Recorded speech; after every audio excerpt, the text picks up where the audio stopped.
Grabe, kahit sino naman ay talagang mapapawaw dito. Wow! Hello Pack members! Welcome back to Husky Pack TV!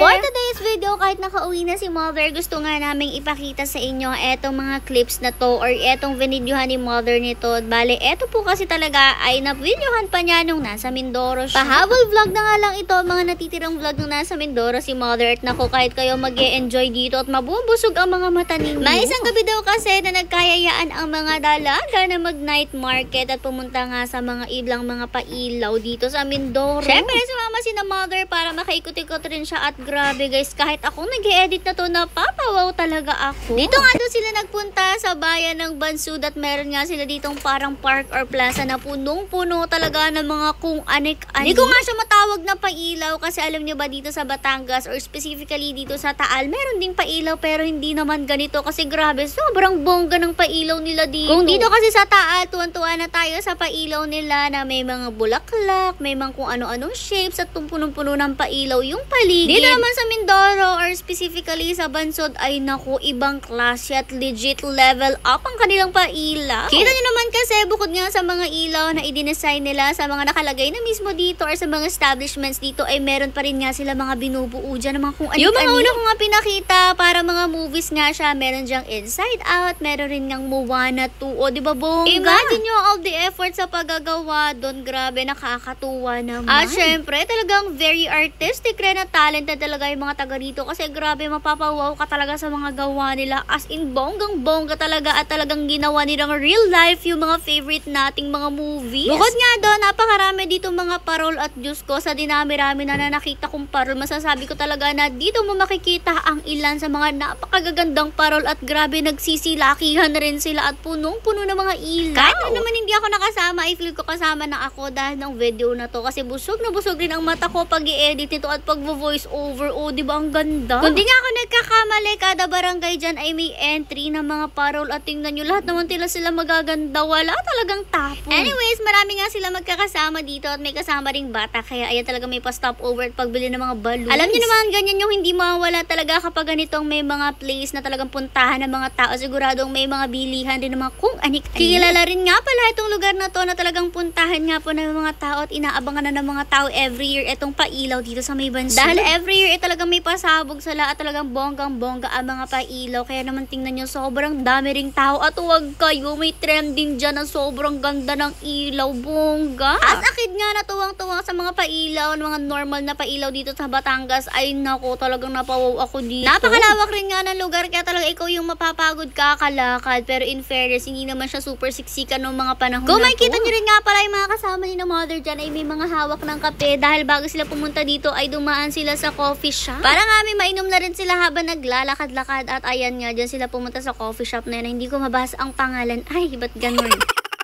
Ang cute rin naman ng vibe dito sa coffee shop na to at syempre Paskong Pasko talaga at grabe ang ilaw, habonggang bongga. Ginaya pa nga ni Mother ang pa-finger heart dyan sa wall, o diba ang cute? Anyways, nag-buy lang rin naman sila dito ng mga coffee para may mainom rin nga sila dahil nagsilafangan na rin nga daw pala sila dito sa may mga kainan. O diba, sabi ko na ba sa inyo, kapag may mga lugar na ganitong puntahan ng mga tao, hindi mawawala yung sandamakmak rin na street foods or bilihan ng mga kung anik-anik na pwedeng kainin. Dito nga sila, kumain na rin muna at hayan talaga nagkakasubuan pa ang mga person na very. Kapag rin nga ganito, alam nyo naman, iba't iba talaga yung mga kakain nyo. Kaya naman talaga sa mga ganitong street foods or sa mga pagkain, sa mga ganitong pailaw ay talagang busog na busog palagi. Meron rin nga pala ditong ilan ng mga mangya na nag-iikot-ikot para mamasko. Alam nyo naman, kapag papasko ay palaging bumababa ng bundok ang mga mangyan para manghingi rin may na-meet rin nga si Mother dito. Ayan si Kuya, may dala siyang dalawang doggies niya at ang mga doggies na yan po ay Belgian Malinois or Belgian Malinois. Kinausap rin nga siya ni Mother, tagpaalam kung pwede bang hawakan sila at ang galing guys. Napakabait rin nga nila kasi kung makikita nyo off-leash nga sila dyan pero hindi naman sila tumatakbo at hindi nawawala kasi palagi silang malapit sa kanilang owner or sa kanilang fur parent. Anyways, another enjoy day na naman for Mother at talagang ang dami niyang nagawa dito sa Mindoro, o diba, nakapaggala pa siya kahit gabing-gabi na. At least na-enjoy rin niya yung ilang araw na stay niya dito sa Mindoro at talagang ang dami niyang napuntahan, nakita, nakain at natutunan. O diba, kasali pa yung nakain niya, ang sarap naman kasi ng mga pagkain nila dito.